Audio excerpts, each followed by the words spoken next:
Let the Nazis take good note of the western horizon. There they will see a cloud as yet no bigger than a man's hand.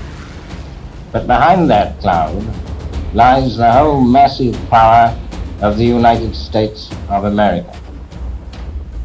It is March of 1944, and at this moment, hundreds of American bombers soar over Europe. But today, the tone is much more serious than a normal mission. The tensions now can be felt in the air. This is because the target for today is one that sent the briefing room into utter silence just a few hours earlier. The 8th Air Force, for the first time, is headed to Berlin. But as they approach the target, the question is, why? Why did it have to be bombed? And what made this target so much more difficult and gruesome than the other missions? And most importantly, was it a success? It's time to dive into the archives, follow the fates of a bombing crew on one of these missions, and uncover the truth about the bombing of Berlin.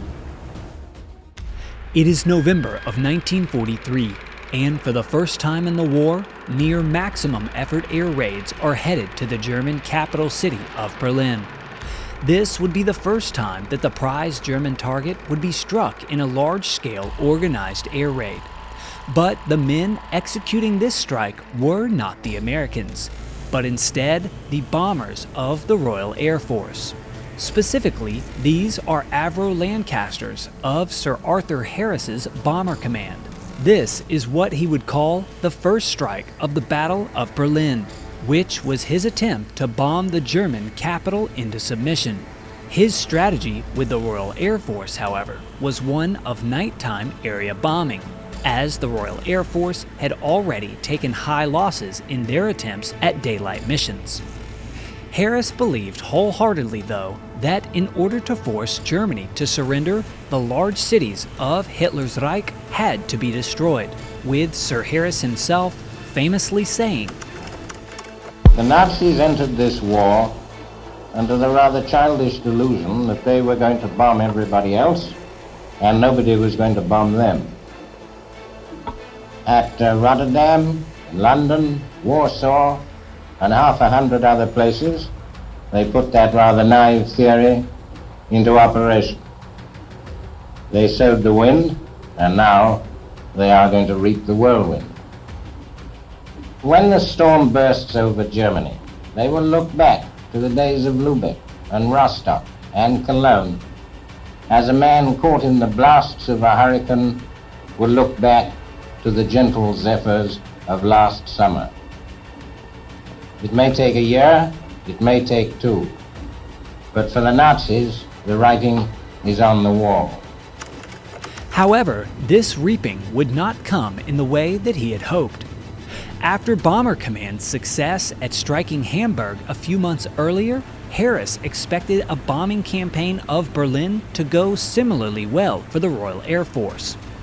However, this theory was quickly proven false. For these first Allied raids on Berlin, the United States 8th Air Force, which was now operational in England, was actually available to participate. However, with their heavy losses on the recent Schweinfurt and Regensburg raids, the American bomber groups were reassessing strategy and trying to recover their own numbers. So instead, they would sit out, and this plan would be attempted solely by the Brits. And unfortunately for them, Berlin was far more prepared than the Allies anticipated. For starters, the city itself was more fortified for a bombing campaign than the other cities of the Reich. Shelters had been built, and a significant portion of the population had already been ordered to evacuate earlier in the war. But furthermore, and perhaps more noteworthy, the defenses were noticeably more problematic in the raids to Berlin. The flak around Berlin was heavier than nearly any other location in the Reich. In this capital city, a number of massively oversized flak towers were built and filled with large caliber flak guns to protect their esteemed capital. In addition, these towers housed spotlights to locate the British bombers during the dark, and then for their artillery to blow them out of the sky. With both of these, as well as an effective nighttime fighter unit that was guided by radar from the ground, the German defenses were incredibly effective. And almost immediately, the results were felt by Bomber Command. In November, December, and even early 1944, 16 total British raids were sent to Berlin. And although the results of these raids were moderately successful in terms of destruction to suburban areas, German morale was not shaken. And even more importantly, the Allied losses were not acceptable. Bomber Command in these raids to the capital lost a staggering 492 aircraft, a loss rate of 5.8%. This was well above the acceptable loss rate for an operation, and at this rate, Bomber Command would be exhausted far before Berlin gave in. Thus, the RAF's attack on Berlin was withdrawn just a few months later in the spring of 1944. Many historians would label this Battle of Berlin a clear defeat for the Allies. This made it abundantly clear just how deadly of a target this would be for any heavy bomber raid, and that a high number of aviators would undoubtedly be lost in any attempt to strike it. But if there was anyone who was still up for the job after Bomber Command had to pull back and recover, it was the United States 8th Air Force. The 8th, now in February of 1944, was fully recovered from their losses in the fall of '43, and now possessed higher numbers, and perhaps more noteworthy, new leadership. Jimmy Doolittle was now the commanding general of the mighty 8th, and began to implement a new plan to defeat the German Luftwaffe and clear a way for the bombers. This plan was to simply force the German fighters to come up and fight. His orders now for the 8th were to draw the Luftwaffe up by any means possible. This was the near opposite strategy of that was used in 1943, where American fighters were ordered to avoid tangling with the Germans unless they were attacking the bombers. But now, Doolittle planned to launch a handful of all-out maximum raids like the British, but this time in the middle of the day. He knows that this will draw a heavy response from the Luftwaffe, but that is his plan. In fact, these raids to Berlin, in many ways, were far more an attack on the German Air Force, rather than the targets inside the city itself. It was primarily a plan to draw up the interceptors. Jimmy Doolittle and the commanders know that these raids will result in losses. But in addition to the damage done to the capital, he expects a weakened Luftwaffe force in the coming months, as he knows that the Americans can sustain losses, and the Germans, who are now fighting two separate wars, likely cannot. The first steps of this plan would come in late February, in what would be called Big Week. This would see the 8th Air Force begin a series of deep raids with heavy fighter escort into the Reich in the late weeks of February 1944. And then, just a few days later, in early March, the next phase of his plan would come to pass, and it was the first bombing of Berlin. For the first time since the start of the war, the United States Army Air Force would now be assigned to strike the capital city of the Reich. This first raid to Hitler's beloved Berlin would take place on March 4th of 1944. Across England, as the target was revealed, silence filled the briefing rooms. As the curtain was pulled back, the men could see a long flight path stretching all the way from England to Germany. And this is what would, in reality, make the target so difficult for the British, and especially for the Americans. The true distance of how long the bomber force would have to fly over enemy territory. Here we can see one of the maps for the raid on March 4th. This path would take the American bombers over hundreds of miles of flak, as well as many well-organized German fighter groups. The Americans would now meet all of these foes face to face for the entire trip, just like the British did a few months earlier. In this first mission, the 8th Air Force would put up a force of more than 500 B-17s and 700 bombers total. However, nearly a third of them were forced to abandon the target due to poor weather, dropping their payload on secondary targets or simply in the channel. But that did not mean that the mission was a milk run.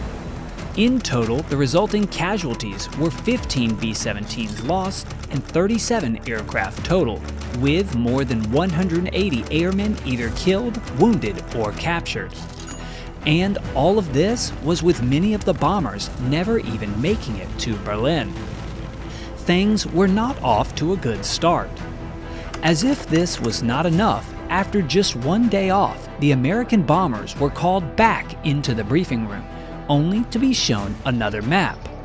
A map that showed that they were going yet again to Berlin. This time, however, the weather would be clear, and this would likely benefit the Germans just as much as it did the Americans. On the raid of March 6, 1944, the 8th Air Force would have one of their ugliest missions of the war. In total, after stiff fighter resistance and heavy flak, 69 bombers were lost on this mission, of 730 launched, for a loss rate of nearly 10%. This was a devastating ratio and one of the worst days of the war for the United States Army Air Force. But that wasn't going to stop them just yet. After just one day off, the men were awoken yet again on March 8th and told they had another mission. This was far from ordinary. For many men, this would be their third mission in just 5 days.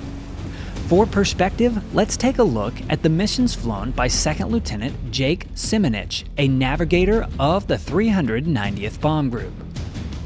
Before these Berlin assignments, we can see that Jake had been on 14 missions and generally had about 5 or 6 days between raids. But now, he and his crew would go on their 5th mission of the week. They were no doubt exhausted. And if we look closer, we can also see that on most of the missions before this week, Jake and his crew flew on the same B-17, Minnesota. But as of the last few, they had been forced to change aircraft. The most likely explanation for this is because no doubt they had taken damage and needed repairs on their fortress. So Simonich and his crew, like many others across England, were no doubt weary and had taken a beating. But nonetheless, for the third time in 5 days, they were assigned to another raid to Berlin, Germany. On March 8th, 623 bombers formed up over the channel. Lieutenant Simonich would take off in a B-17 named Hell's Bells, a beautiful fortress that was now headed to strike ball-bearing plants in the heart of the Reich. But this time, his adversaries would be more ready than ever. With 2 raids already this week, the fighter pilots of the Luftwaffe were on alert, and fate would not spare the 390th Bomb Group, as it had in the first 2 raids. Early on in this mission, it became clear that they were in for a long one. German aircraft were spotted long before they were on their bombing run. These would include everything that the Luftwaffe could muster, from 109s and 190s to the twin-engine 410s and 110s. These interceptors would hit accurately and hit hard. The 390th even at one point reported seeing a flight of outdated Stukas flying over the German countryside, possibly trainees learning to fly over Germany. As Hell's Bells and the rest of the forts made it to their target, flak began to fill the air, and the bombs were eventually dropped over an already burning city. Shortly after this, the German Air Force made their most intense attack. The pilots of the Luftwaffe would quickly hit the bombers of the 390th, as they were simultaneously doing all across the 8th Air Force raid. In this mission, of the more than 600 bombers sent up from England, 37 would not come back, a loss rate of 5.7%. This was nearly the same as the Royal Air Force a few months earlier. Tragically, one of the aircraft lost in these attacks would be B-17 Hell's Bells. As she went down, one of her crew members were killed in action, and the other 9 became POWs. Fortunately, though, Lieutenant Semenich would be one of the survivors, being captured and spending the rest of the war in Stalag Luft 3.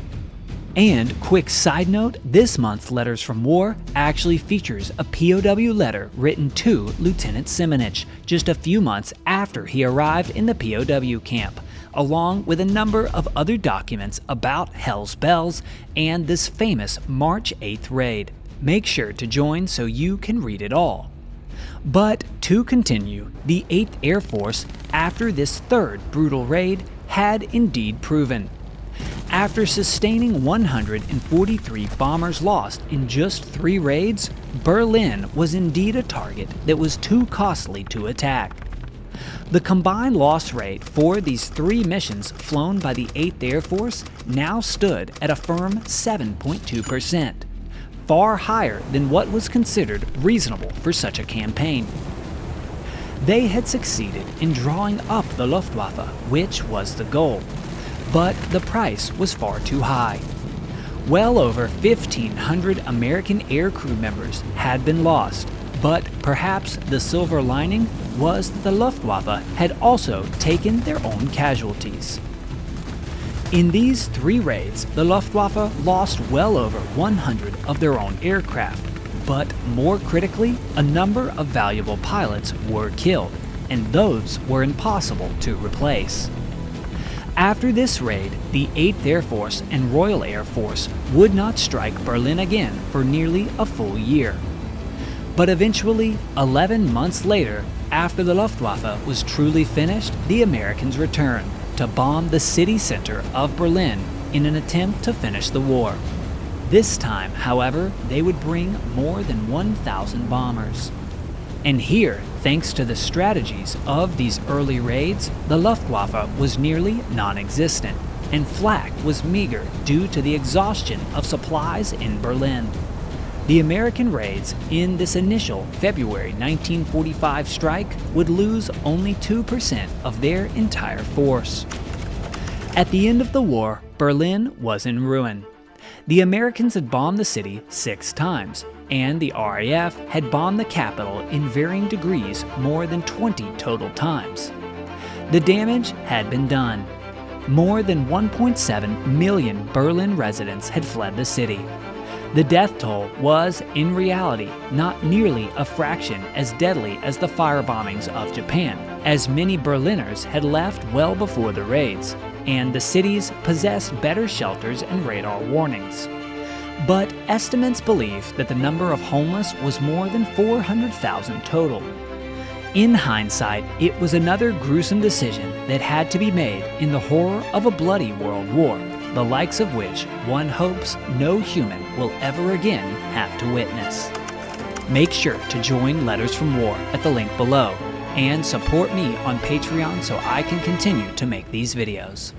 Thanks for watching, and I'll see you next time.